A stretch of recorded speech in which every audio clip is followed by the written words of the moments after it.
एक गांव में एक किसान रहता था। उसने अपने खेत में फसल की बुआई कर दी।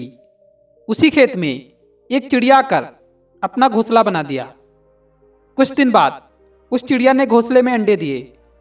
अंडे देने के कुछ दिन बाद उन अंडों से बच्चे निकल आए। धीरे धीरे उस किसान का फसल भी तैयार हो गया। अब फसल की कटाई का समय आ गया था।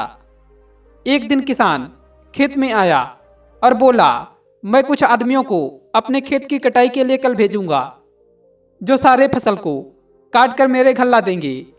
इस बात को सुनकर चिड़िया के बच्चे परेशान हो गए, मगर चिड़िया ने अपने बच्चों से कहा, मत बच्चों, कल यह फसल नहीं कटेगी। अगले दिन चिड़िया की बात सही हुई, फसल नहीं कटी।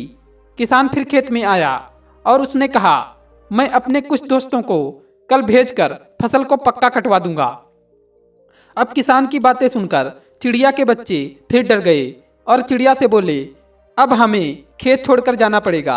चिड़िया ने बोला, कोई बात नहीं, कल भी हमें खेत छोड़कर नहीं जाना पड़ेगा। अगले दिन उस किसान के दोस्त खेत की कटाई के लिए नहीं आए। किसान शाम को खेत में फिर आया और कहा, अब कल मैं खुद आऊँगा अपने खेत की कटाई करने के लिए। यह सुनते ही चिड़िया अपने बच्चों से बोली, बच्चों, अब हमें खेत छोड़कर जाना पड़ेगा। तब बच्चों ने चिड़िया से पूछा, आप इतने विश्वास के साथ कैसे कर सकती हैं कि हमें खेत छोड़कर जाना पड़ेगा? तब चिड़िया ने कहा, पहले किसान दूसरों पर निर्भर था, इसलिए उसका कार्य सही समय पर नहीं हुआ, लेकिन अब वह खुद ही अपना काम करेगा तो और सही समय पर कर लेगा। इस तरह से उसी रात चिड़िया और उसके बच्चे उस खेत को छोड़कर चले गए। दोस्तों, इस कहानी से हमें ये सीख मिलती है कि हमें अपना कार्य खुद ही करना चाहिए। दूसरों पर निर्भर रहकर हमें सिर्फ धोखा ही मिलता है। धन्यवाद।